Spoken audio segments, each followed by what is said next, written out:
ประโยชน์และสรรพคุณของลูกตาลที่คุณควรรู้ผลไม้ขึ้นชื่อที่อยู่คู่คนไทยนายโอริแชร์ออนพรีเซนต์สวัสดีครับสำหรับใครที่เข้ามารับชมก็อย่าลืมกดแชร์กดไลค์กดกระดิ่งแจ้งเตือนด้วยนะครับเอาแหละไปรู้จักกับสรรพคุณกันเลย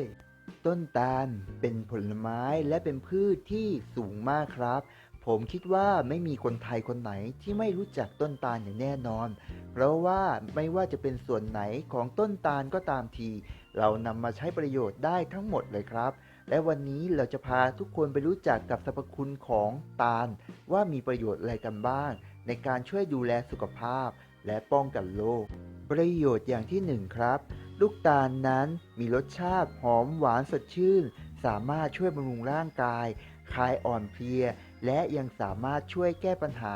เกี่ยวกับผู้ที่ขาดน้ำตาลในเลือดได้ ประโยชน์อย่างที่2นั่นก็คือสามารถกำจัดปัญหา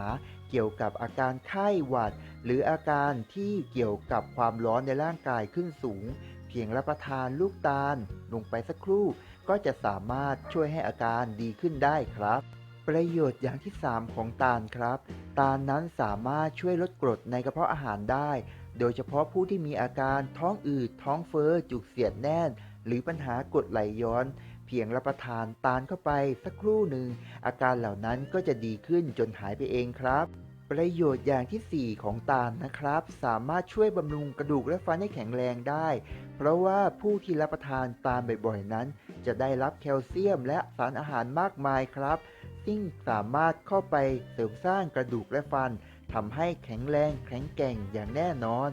หลายคนคงจะทราบถึงประโยชน์ของตาลไปแล้วนะครับ ผมหวังว่าจะมีประโยชน์กับทุกๆท่านสำหรับข้อมูลเหล่านี้ และถ้าหากท่านใดสนอกสนใจข้อมูลเพิ่มเติมก็อย่าลืมเข้ามารับชมนะครับและอย่าลืมคอมเมนต์ด้านล่างคลิปด้วยนะครับ เพราะว่าคำติชมของทุกคนนั้นผมสามารถนำไปปรับปรุงเปลี่ยนแปลงแก้ไขวิดีโอคลิปต่อไปได้อย่างแน่นอน ขอบคุณมากๆนะครับที่เข้ามารับชม สวัสดีครับ